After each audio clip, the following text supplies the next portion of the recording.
Our pastor and his wife immediately started choking. Jesus, Deacon Amos, what is this?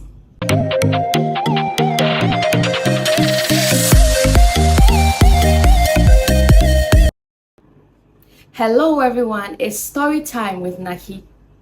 When I was dating my husband, I thought love would change him. Thought marriage would make him stop smoking weed. I was deceiving myself. This man smokes before eating, says it opens his stomach. He smokes after eating, says it helps in digestion. Before sleeping too, he says it makes his sleep sweeter. First thing in the morning, once he wakes up, he takes it again, says it helps him focus.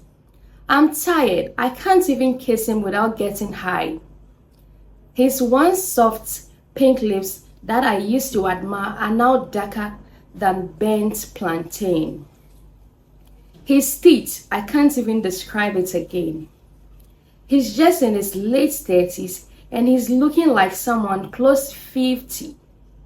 And the worst part is, this man is a fellowship coordinator and a deacon in the church.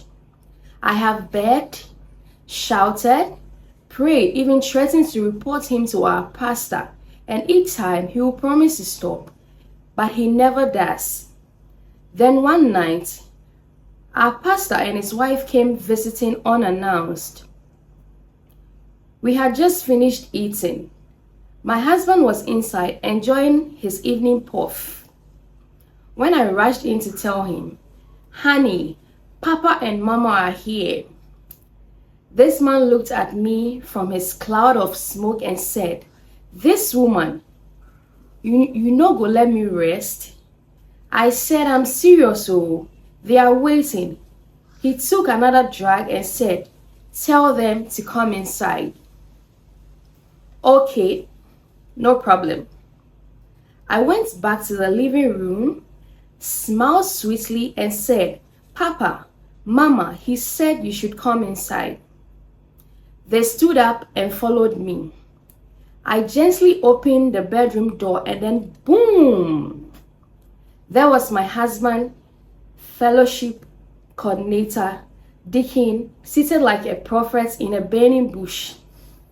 The room was so thick with weed you could get high just by inhaling it. Our pastor and his wife immediately started choking. Jesus, Deacon Amos, what is this? My husband jumped up shocked. I've never seen him so surprised and embarrassed. Weed still between his fingers, eyes red, mouth open, but no words coming out. He turned to me. I looked up at the ceiling. He started stammering.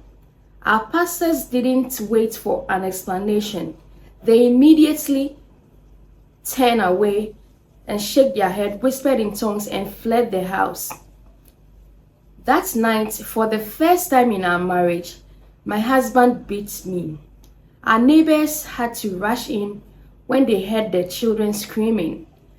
That was a Friday night.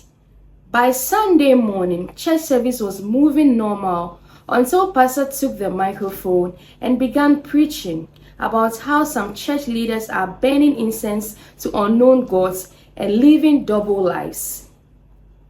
My heart started beating fast. I looked at my husband. He was sweating profusely inside a cold, air-conditioned church. Right in front of the whole church, he called my husband out and told the church how he caught him smoking weed in his own house. Everybody gasped, people shouted, one elder even fainted. Right there in front of everyone, Pastor stripped him of all his church titles, suspended him, and publicly disgraced him. We went home in silence. The moment we got inside, he locked the door. Before I could say, "Honey, let's," bam, he descended on me like thunder and he beats me again. Now instead of quitting, he smokes even more, says he's depressed, and if not for weed, he would have accidentally sent me to my maker.